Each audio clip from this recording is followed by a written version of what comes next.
we have a Q2 2025 leasing data and trends report from RentEngine. This is an awesome report that they put out that goes to all kinds of property managers across the nation.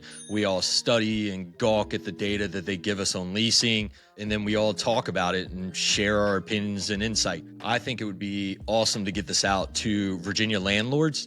This is national data from property management companies, specifically from RentEngine that works with property management companies. It's great data. It's very insightful and informative. And I think there are nuggets that we can take away from this. And again, wanted to throw it out there to maybe some local landlords that don't understand that this exists. It may be people who are self-managing or working with property managers, and they can help if they're having trouble leasing their property. They might be able to use some of this information to work with their property manager or to get their property leased. Number one, market slowdown, but days on market improvement. Many property managers were suggesting that activity was slower this quarter compared to last year, but days on market dropped from 24.2 to 23.9 days. And that seems like targeted marketing and pricing strategy can still drive results in a cooling market. So even if it's slowing down, if you price it right and you have strong marketing, you're still going to be successful with your days on market.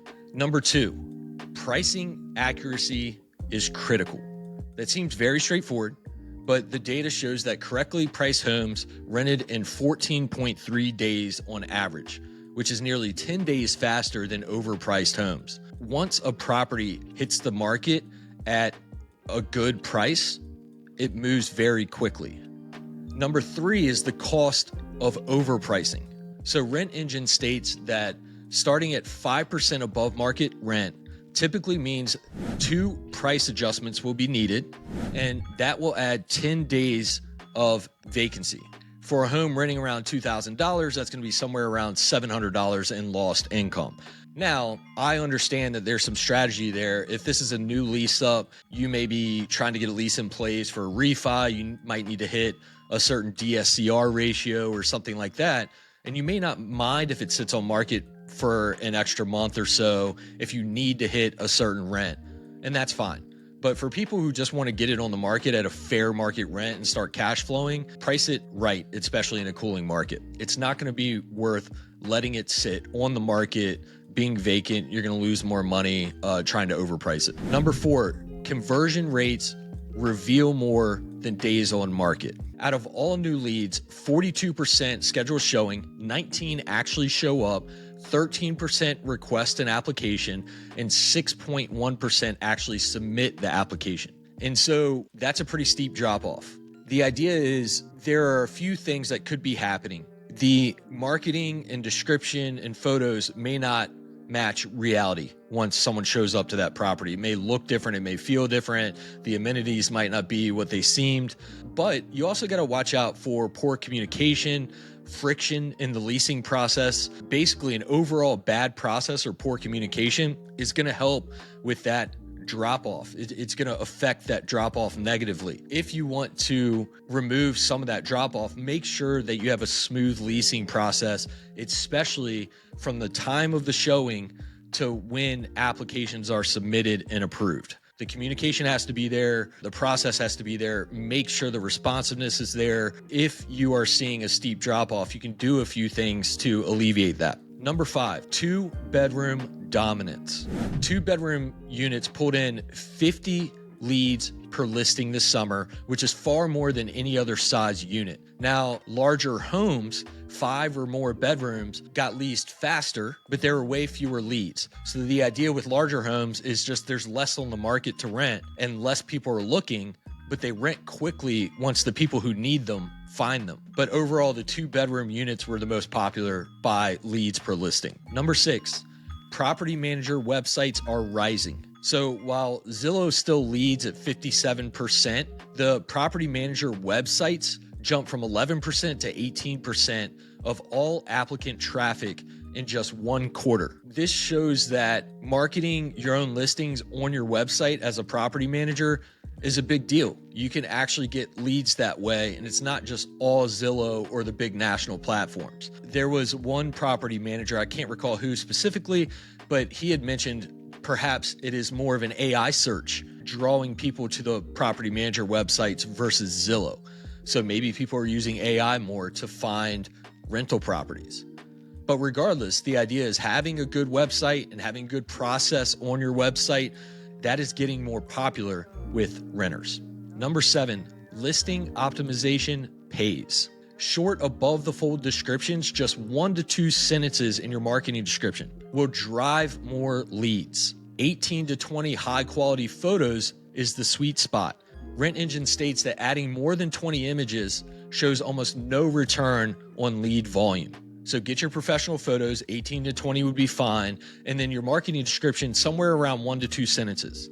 Now, we have disclaimers for fees and other things that tenants need to be aware of when they rent with Peak.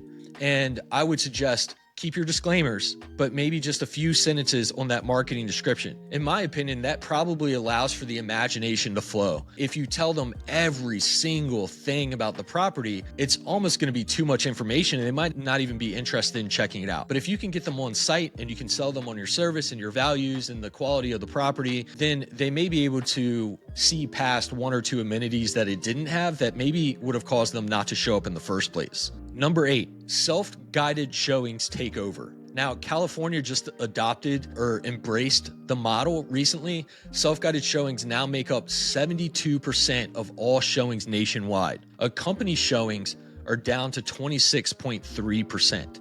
And so part of this could just be more property managers and the state of California embracing the model and realizing that that's really the way to do it. Renters don't necessarily want to be accompanied as much as they used to be. They want to be able to schedule the showing around the clock, even after business hours and on weekends, and just be able to make that decision quickly and get into these houses versus having to wait a week for a showing agent to be available, et cetera, et cetera. So it seems like that's a pretty steep jump. 72% of all showings nationwide are self-guided showings.